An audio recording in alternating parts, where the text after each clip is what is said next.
1 in 10 people expected to develop Alzheimer's. I want to bring into the conversation gerontologist and author Sherri Snelling, because this whole concept of how we're interacting and reacting to individuals who have Alzheimer's, loved ones who have Alzheimer's, is so very important. Absolutely. Not enough people really understand this disease. You mentioned that there is no cure.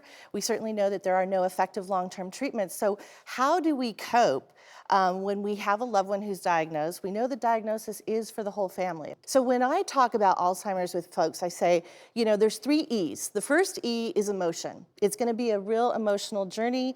You need to understand what those emotions mean and how do you cope with those for your loved one? How does the loved one who's been diagnosed cope with the fact that they are going to lose that memory? The second thing is really education. We need to educate our healthcare professionals to really understand this disease better. And then thirdly, how do we have empathy? And I think that's the important thing. We can understand the statistics, we can understand and read things, but really putting yourself in the shoes of someone with the disease, as Carrie has done, is going to really give you that patience that you need when someone asks the same question over and over within the space of 2 minutes, when they start panicking because they're sundowning, which is a very similar, you know, something that a lot of Alzheimer's patients get. So what we have to do is really have that empathy. So that's really important, I think. Can you explain to people who aren't familiar with the term sundowning what you're referring to? Sure. So for many of you, you've probably seen the movie The Notebook.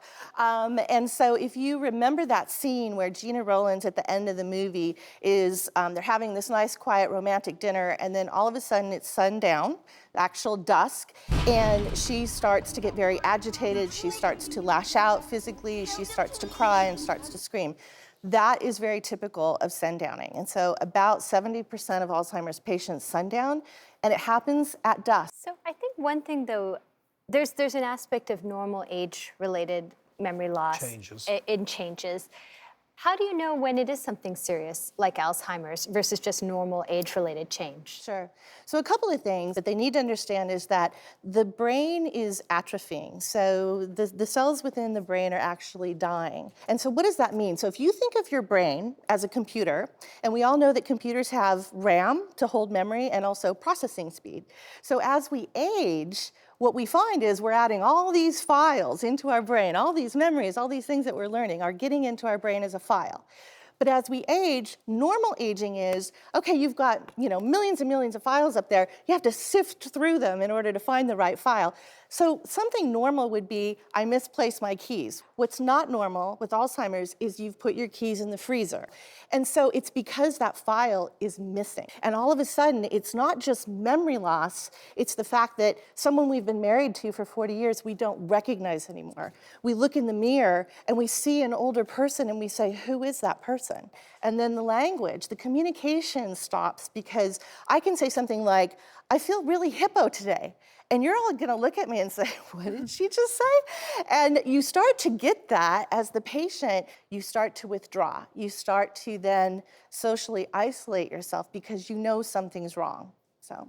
And Sherri, I find this particularly powerful that if you caught somebody early, at least you could warn them to a certain extent that, you know, you're gonna have some changes, and these are examples of what you're going to feel. I think that would help mitigate the fear factor, which I think so many people going through Alzheimer's have. They're just scared. Family planning, both financially and emotionally, becomes really critical. And so let's say you're at the cusp of that. How do you navigate that as a caregiver for someone who's losing their memory or in the early stages of Alzheimer's? You have to educate yourself specifically about what does it mean if somebody starts sundowning, and when does that happen? It's usually in the late middle stage, or they're gonna wander, you know, and they might get lost. And so now there's a new technology that can help with that GPS tracking and all that. But all those conversations and that kind of preparedness needs to happen early. So it really is something that's very important for us to look at. So still so much to learn about Alzheimer's,